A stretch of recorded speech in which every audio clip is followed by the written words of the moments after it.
तो बोलो वायर के जस्ट सामने जो पॉइंट होगा वहां पे मैग्नेटिक फील्ड क्या आएगा?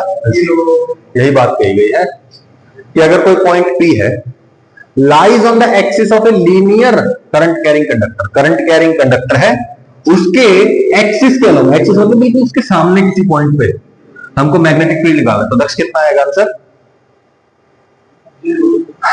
ध्यान कहा था, केमिस्ट्री पढ़ रहा था,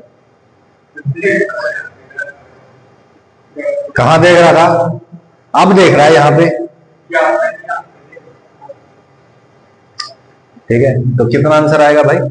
0 आएगा। सही है, कोई दिक्कत? क्योंकि साइन थीटा, साइन 0 बनेगा, 0 आ जाएगा आंसर। और डीबी क्या होगा? Obviously minimum. अच्छा, मैग्नेटिक फील्ड का मिनिमम मैग्नीट्यूड कितना हो सकता है? 0। सही है, क्योंकि डायरेक्शन ऑपोजिट हो जाएगी तो मैग्नीट्यूड नेगेटिव थोड़ी हो जाएगा। ये बात ध्यान रखना, कोई दिक्कत? If theta is equal to 90 degree, अगर थीटा 90 डिग्री है तो साइन थीटा साइन 90 बन जाएगा, वो 1 हो जाएगा। तो डीबी का वैल्यू क्या हो जाएगा? मैक्सिमम। तो जब साइन थीटा 0 होता है तो मिनिमम वैल्यू होती है मैग्नेटिक फील्ड की, और थीटा 90 डिग्री होता है तो डीबी की वैल्यू मैक्सिमम होती है। डीबी क्या हो जाएगा उस केस में? Mu naught by 4 pi IDL by r square. Sine theta में साइन 90 से 1 बन जाएगा। कोई दिक्कत भाई? सिंपल है ना, बिल्कुल। जब वो फॉर्मूला याद है तो ये सारी चीजें, सारे रिजल्ट याद हो जाएंगे साथ साथ। ठीक है, this law in terms of current density, current density की टर्म्स में क्या बनेगा ये? बोलो, dB is equal to mu naught by 4 pi J cross r by r cube. याद कर लोगे, अगर किसी एग्जाम में आ जाए तो बस फॉर्मूला वैल्यू कर देना।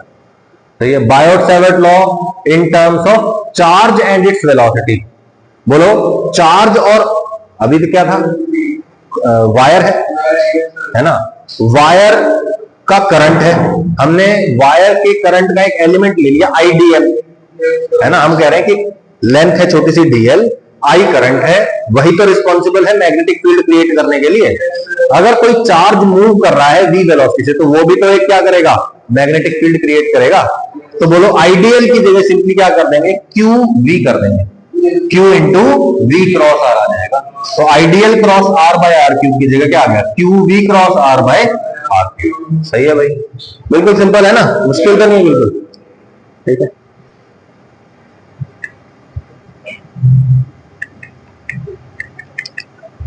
ठीक है। Biot Savart law in terms of charge and its velocity हो गया। Biot Savart law in terms of magnetizing force, magnetizing intensity of the magnetic field. देखो ये आगे चल के आएगा हमारे पास, ठीक है। डीएच, एच नाम की एक चीज होती है जो क्या होता है? Magnetic field divide by mu not, ठीक है। उसको बोलते हैं मैग्नेटाइजिंग फोर्स या फिर मैग्नेटाइजिंग इंटेंसिटी, ठीक है। मैग्नेटाइजिंग फोर्स या मैग्नेटाइजिंग इंटेंसिटी। देखो ये मैं थोड़ा सा आगे का आइडिया दे रहा हूं। आपने अगर मैग्नेटिक फील्ड में किसी ऑब्जेक्ट को रख दिया, ठीक है, तो मैग्नेटिक फील्ड उसको मैग्नेट बनाने की कोशिश करता है। भैया जैसे मान लो आपने क्या किया होगा, मान लो ये एक मैग्नेट, सॉरी ये एक मैग्नेट है, आपने क्या किया, इसके ना एक लोहे का पीस ऐसे टच कर दिया, एक कोई कील टच कर दी, तो अब ये जो कील है ना, ये भी क्या बन गई है? एक छोटी सी मैग्नेट बन गई है। अब यहां पे इसके टच कर दोगे ना अगर कोई दूसरी कील, तो वो इसको अट्रैक्ट करके रखेगी, चिपक जाएगा, है ना। क्यों? क्योंकि जब ये इसके टच हुआ तो क्या हुआ? ये भी एक टेम्परेरीली एक मैग्नेट बन गया है, ठीक है। तो मैग्नेट बनाने की जो कोशिश है, मैग्नेट बनाने का जो एफर्ट है, उसको बोलते हैं मैग्नेटाइजिंग फोर्स या फिर मैग्नेटाइजिंग इंटेंसिटी। और ये डिफाइन कैसे होती है? Magnetic field bye mu not. सही है, इसको बोलते हैं एच, या डीबी है तो डीएच, अदरवाइज एच। बोलो, सिंपल जो आपको फॉर्मूला आया था उसको क्या कर दिया? म्यू नॉट से डिवाइड कर दिया, mu naught by 4 pi something divide by mu naught, mu naught कर जाएगा, क्या जाएगा? 1 by 4 pi ideal cross r by r. Simple है ना? नहीं चल पा रहे हो साथ साथ? चल रहे हो? Biot Savart law gives us the magnetic field due to a small element only. To find the total magnetic field we integrate the term obtained in Biot Savart law. ठीक है, एक छोटे से एलिमेंट के लिए तो ऊपर वाला फॉर्मूला हो गया, और अगर आपको बड़े किसी एलिमेंट के लिए निकालना है तो क्या करोगे? डीबी इक्वल टू ये था, दोनों साइड इंटीग्रेट करेंगे और फिर हमारा फाइनल आंसर है। ठीक है, छोटे से मैग्नेटिक फील्ड का इंटीग्रेशन करेंगे, बड़ा सा मैग्नेटिक फील्ड आ जाएगा। कोई दिक्कत? अच्छा, magnetic field due to a finite current carrying wire. अब देखो इसका इस्तेमाल कैसे कर रहे हैं हम वो देखते हैं, ठीक है। ऑब्वियसली इससे पहले क्वेश्चंस पूछे जा चुके हैं। इस तरह का कुछ अरेंजमेंट आपने इलेक्ट्रिक फील्ड वाले केस में भी देखा होगा ना, है ना, एक वायर की वजह से कितना इलेक्ट्रिक फील्ड जनरेट हो रहा है ना, ठीक है भाई। तो यहां क्या कर रहे हैं हम, देखियो ये एक वायर है मेरे पास, ठीक है, जिसमें करंट कितना फ्लो कर रहा है, आई करंट फ्लो कर रहा है, ठीक है। इससे डी डिस्टेंस पे एक पॉइंट है पी, ठीक है, इसका इससे जो परपेंडिकुलर डिस्टेंस है दैट इज डी, ध्यान रहे, ठीक है, ये पॉइंट है पी। अब इस पी पॉइंट पे खड़े होके इमेजिन करो ऐसे बहुत लंबा सा वायर है और जहां मैं खड़ा हूं यहां पे मैग्नेटिक फील्ड निकालना है, तो मैं यहां खड़े होके परपेंडिकुलर डिस्टेंस हो गया डी, मैं इस वाले एंड को देख रहा हूं तो कितना एंगल बनता है, θ1, ठीक है, इधर की तरफ θ1 बनता है और इधर की तरफ जो इधर से टोटल जो एंगल बनता है इधर वाली साइड दैट इज θ2, ठीक है भाई। तो θ1 से θ2 एंगल, ऐसे बोल दो कि ऐसे वायर है तो नीचे वाला कोण मैं देखता हूं तो कितना एंगल दिखाई देता है, θ1, और ऊपर वाला एंगल θ2, ठीक है भाई। ओके, अब अपने को क्या करना है, हमने एक छोटा सा पोर्शन मान लेना, ठीक है। अब एक छोटे से पोर्शन के लिए तो आप आराम से कर सकते हैं, कोई दिक्कत ही नहीं है ना। बोलो मैंने क्या बोला, यहां करंट आई है, मैंने एक छोटा सा पोर्शन मान लिया dx, ठीक है। इस dx की वजह से यहां पे जो मैग्नेटिक फील्ड आएगा उसको मैंने नाम दे दिया dB। dB is the small magnetic field due to dx length element, ठीक है, dx लेंथ के एलिमेंट की वजह से यहां जो मैग्नेटिक फील्ड है दैट इज dB। ओके, अब मैं कहता हूं देखो, अब इस dx ने भी तो यहां कुछ एंगल बनाया होगा, इसको मैंने बोल दिया d थीटा, ये जो छोटा सा एंगल है ना ये d थीटा। अच्छा, ये जो परपेंडिकुलर वाली लाइन थी इससे यहां का जो डिस्टेंस है इसको हम बोल देते हैं l, ठीक है, और यहां से यहां का dx लेंथ तक के जो पोर्शन dx वाला पोर्शन है यहां का जो टेम्परेरीली एंगल है दैट इज थीटा, सही है। अब बोलो ये जो एलिमेंट है ये कहां से शुरू होता है, मैं कहता हूं ये इस एंगल से शुरू होता है और ये एलिमेंट धीरे धीरे धीरे धीरे धीरे करके यहां तक जाता है जो कहां पे है, θ2 एंगल पे, सही है, सही है। ऑब्वियसली ये दोनों एंगल्स ऑपोजिट साइड में है, तो मैं कहूंगा this is my zero angle and this is my negative angle and this is my positive angle, ठीक है। तो माइनस θ1 से प्लस θ2 को हम इंटीग्रेट करेंगे। अच्छा, एंगल की लिमिट आ गई है, ठीक है, ओके। अब हम क्या करते हैं, बोलो इसकी वजह से यहां पे मैग्नेटिक फील्ड निकालना है। बोलो एक dl लेंथ के पोर्शन की वजह से dB जो मैग्नेटिक फील्ड आता है, फॉर्मूला क्या था उसका, dB is equal to mu naught by 4 pi IDL cross r या फिर IDL sine theta divide by r square, सही है, ओके। बोलो यहां से यहां का डिस्टेंस कुछ देर के लिए r नाम रख देते हैं इसको, तो बोलो अच्छा dl की जगह कौन है, dx, dx लेंथ का पोर्शन है, तो बोलिए dB is equal to mu naught by 4 pi I dx sine phi बोला, अच्छा इधर वाला एंगल इसने फाई बोल दिया, ठीक है, यहां वाला जो एंगल लेते हैं ना ये एंगल थीटा, ये angle phi, okay, IDL sine phi divide by r square, कोई दिक्कत। अच्छा, साइन फाई, मैं कहता हूं इस ट्राइंगल में देखो ये ट्राइंगल दिख रहा है मुझे, सही है, कितना एंगल है, फाई और थीटा और 90, तीनों का सम कितना हो गया, 180 डिग्री, सही है। बोलो theta plus phi plus 90 degree is equal to 180। 90 को उधर लेके जाओ, 90 आ गया, थीटा को उठा के इधर लेके जाओ,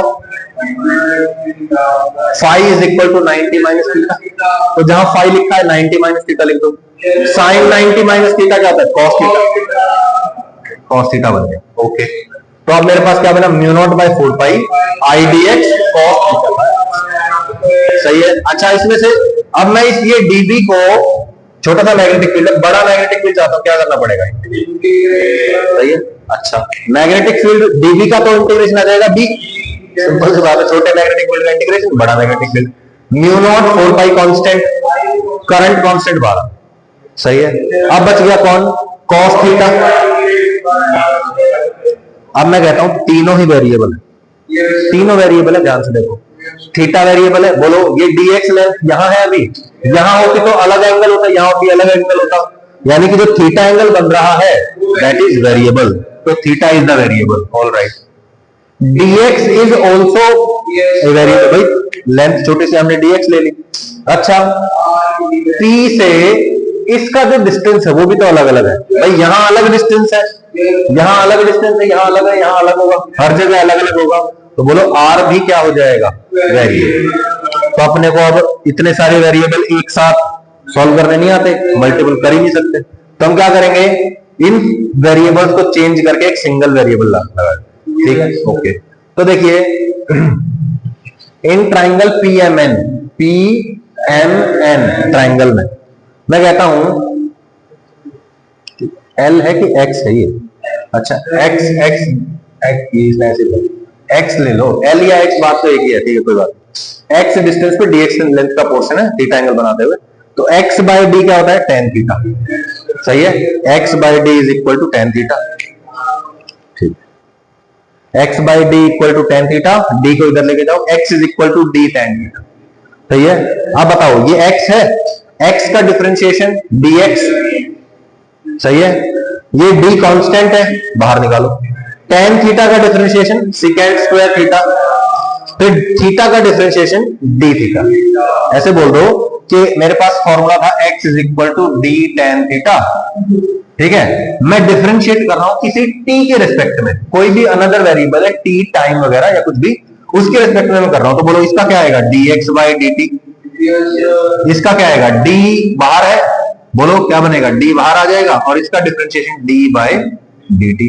अब देखो यहां तो थीटा है, यहां पे t है, डायरेक्टली नहीं कर पा रहा हूं तो चेन रूल लगाऊंगा। मैं क्या करूंगा, d थीटा और फिर यहां पे d थीटा बाय dt, सही है। अब बताओ tan थीटा का d थीटा के रिस्पेक्ट में क्या आ जाएगा, सही है, d थीटा बाय dt, और यहाँ पे dx बाई dt, dt काट दो ना, सही है। तो ये क्या बन जाएगा, dx is equal to d second square theta d, सही है भाई। अच्छा, बहुत बढ़िया बात हो गई। d बाय आर क्या होता है, cos थीटा, ध्यान से देखो, base by hypotenuse, cos theta ही तो होता है। cos theta is equal to d by r, r को उठा के उधर लेके जाओ, cos थीटा को उठा के इधर लेके आओ, r is equal to d by cos theta, 1 by cos theta को लिख दो सेकंड। तो बोलो r is equal to d sec, बोलो r की जगह क्या आ जाएगा, d सेक थीटा आ जाए, ठीक है भाई। dx की जगह क्या आ जाएगा, d सेकेंड स्क्वायर थीटा। चलो इसमें रिप्लेस कर देते हैं एक बार, बोलो b is equal to integration, sorry mu naught by 4 pi बाहर आ जाएगा, और i भी बाहर आ जाएगा, cos थीटा तो यूं का यूं रहेगा, dx की जगह क्या लिखना है, बोलो d second square theta d theta divide by r square, तो r क्या है, d, कुछ कटते हुए दिख रहा है, एक d कटता है, एक d कांस्टेंट है, बाहर निकालो, क्या बनेगा बताना, b इज इक्वल टू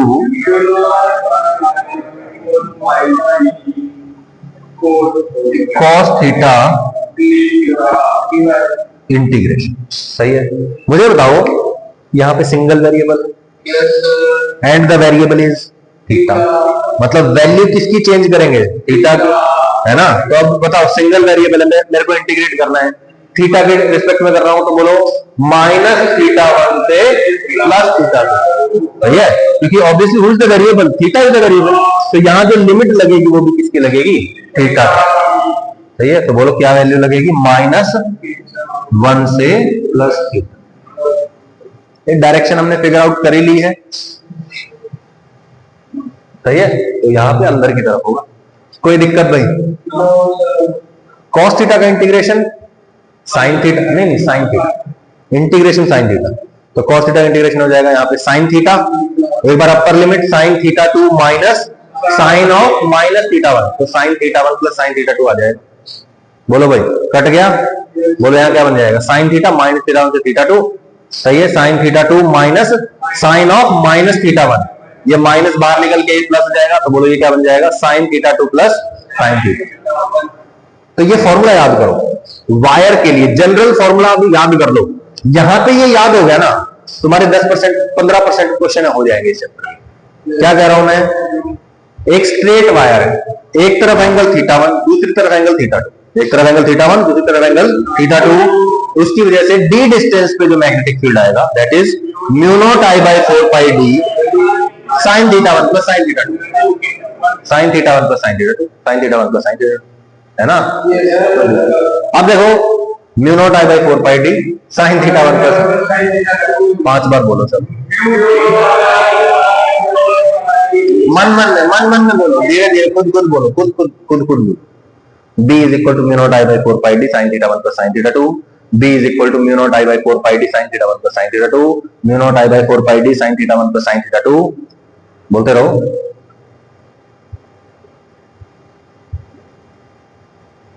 बिल्कुल एकदम याद कर लेना है।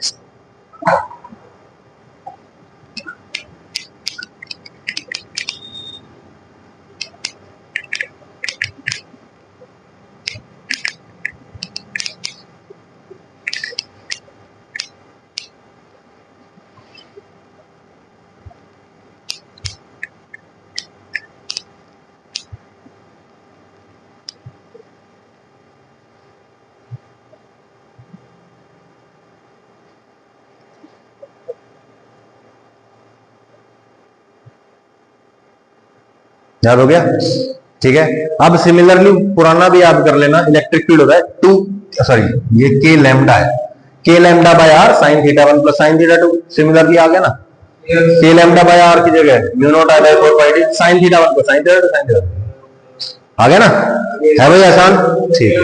अब कुछ क्वेश्चंस, स्टैंडर्ड क्वेश्चंस देखो, एक वायर है, करंट आई है, इससे डी डिस्टेंस पे एक पॉइंट है, इधर भी एंगल थीटा, इधर भी एंगल थीटा, तो बताओ मैग्नेटिक फील्ड कितना, यहाँ पे थीटा 1 भी थीटा है, theta 2, sine theta plus sine theta 2 sine theta, तो 2 mu naught I by 4 pi D sine theta, 2 से ये कट जाएगा, तो क्या जाएगा mu naught I by 2 pi D sine theta, आ गया ना आंसर, फॉर्मूले में वैल्यू पुट करना, सही है।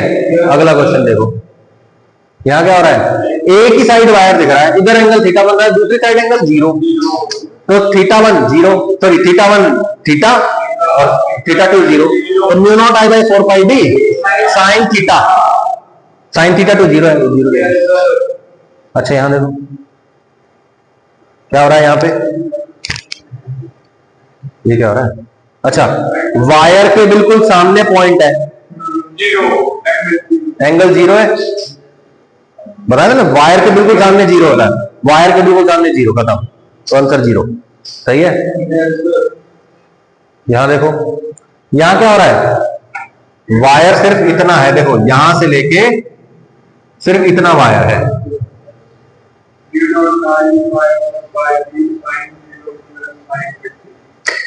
अरे वायर यहां से लेके यहां तक ये है वायर बस। अब आपको वो रिजल्ट याद रखना है, साइन पहले एंगल से लेके दूसरे एंगल तक, ठीक है। तो बोलो बी का वैल्यू जो आएगा, यहां पे लिख देता हूं, है ना, mu naught I by 4 pi D, ठीक है, फिर आएगा साइन थीटा, सही है।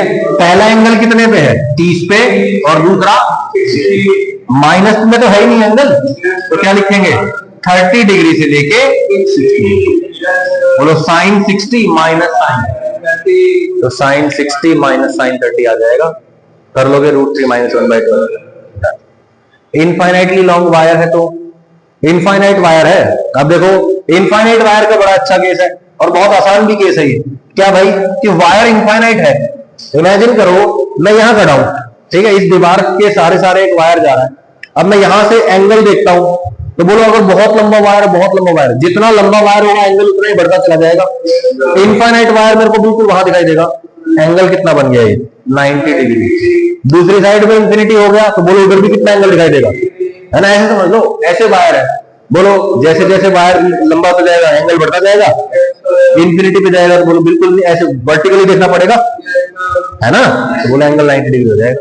तो बोलो इनफाइनाइटली लॉन्ग वायर, इंफिनिटी, तो बोलो थीटा 1 और थीटा 2 कितना हो जाएंगे 90 डिग्री, तो थीटा हो जाएगा 90 डिग्री, साइन 90 प्लस साइन 90 कितना हो गया 1 + 1 2 से ये 4 कट जाएगा, mu naught I by 2 pi D. ये रिजल्ट याद करो, क्या कर रहा हूं मैं, एक तरफ सर दोनों तरफ इनफाइनाइट है, तो क्या करेंगे mu naught I by 2 pi D, सही है, और अगर एक तरफ इनफाइनाइट है तो mu naught I by 4 pi D. सोच के देखो, एक तरफ इनफाइनाइट वायर है ना, बोलो एक तरफ एंगल 0, दूसरी तरफ 90, तो sine theta 1 0, sine theta two sine 90 यानी कि 1 बन जाएगा। तो mu naught I by 4 pi D sine 90 आ गया आंसर। कोई दिक्कत? An infinitely long straight conductor carries current of 100 amperes. Find magnetic field at a distance of 0.4 meter from the wire. बहुत ही आसान है। कितना कैसा वायर है? Infinitely long.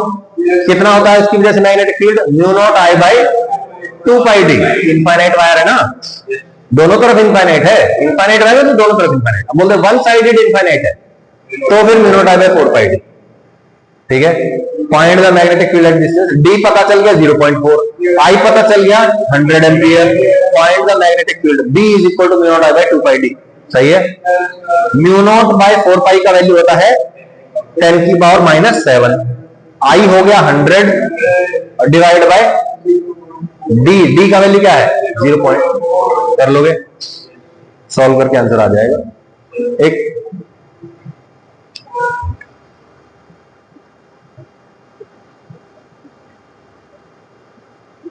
ठीक है। सिमिलरली आप इस क्वेश्चन में कर सकते हैं। क्या करेंगे आप बोलो? एक current of 5 ampere flows in a square loop of side 10 metre. Square loop है कितना भाई? साइड 10 मीटर वाला। ठीक है, वायर की ये साइड 10 मीटर है। 10 मीटर 10 मीटर 10 मीटर कह रहा है। यहां पे बताओ। सही है, करंट ऐसे फ्लो कर रहा है। सही है, देखो भाई मैं कहता हूं इसकी वजह से निकाल लो। ठीक है, बोलो करंट ऐसे जा रहा है, अंदर की तरफ मैग्नेटिक फील्ड बनाएगा ये। अच्छा ये ऐसे जा रहा है, ये अंदर बनाएगा। ये ऐसे जा रहा है, ये भी अंदर ही बनाएगा। ये ऐसे जा रहा है, ये भी अंदर बनाएगा। मतलब चारों के चारों अंदर बनाएंगे, ऐड होंगे। यहां से इस वायर को देखो यहां पे, और इस वायर को यहां पे ऐसे देखो। बोलो एंगल, टोटल एंगल कितना बनता है स्क्वायर में? 90 डिग्री। ये एंगल 45, ये एंगल भी 45।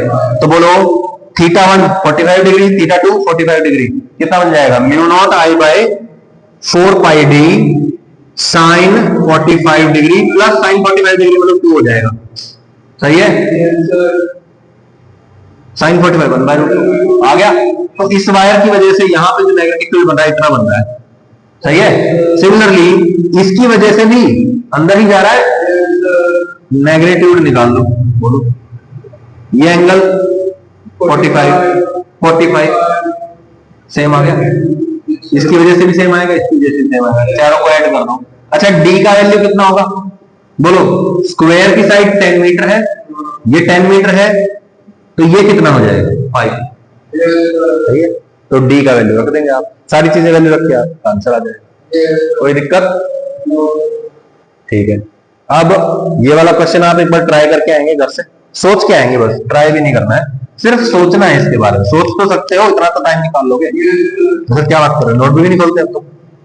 देखो एक वायर ऐसे जा रहा है, एक वायर ऐसे जा रहा है। ठीक है, बोलो इसकी वजह से यहां जो मैग्नेटिक फील्ड बनेगा वो अंदर की तरफ बनेगा, और यहां जो बनेगा वो बाहर। इसकी वजह से बोलो यहां पे अंदर की तरफ और यहां पे बाहर की तरफ। बोलो इस वाले पोर्शन में, इस वाले एरिया में ये वाला तो अंदर मैग्नेटिक फील्ड बना रहा है और ये वाला बाहर मैग्नेटिक फील्ड बना रहा है, तो नेट कैसे होगा? इस वाले और इस वाले को एक दूसरे में से माइनस करेंगे। सही है। अच्छा इस पोर्शन की बात करते हैं। इसकी वजह से इधर जो मैग्नेटिक फील्ड बनेगा अंदर बनेगा, इधर वाला है इसकी वजह से भी अंदर बनेगा, तो बोलो नेट क्या हो जाएगा? ऐड होगा। इसकी वजह से यहां बाहर आएगा, इसकी वजह से भी यहां इस पूरे एरिया में बाहर निकलेगा, तो बोलो यहां पे इसकी वजह से बाहर, इसकी वजह से बाहर, तो दोनों को ऐड कर। इनफाइनाइट वायर से इनफाइनाइट वायर की वजह से कितना होता है? Mu naught I by 2 pi D. D कितना है? Distance, perpendicular distance from the wire, तो आप वो निकाल सकते हैं। सही है, कर लेंगे। हालांकि हम ये कल करेंगे, कंटिन्यू विद दिस टुमारो।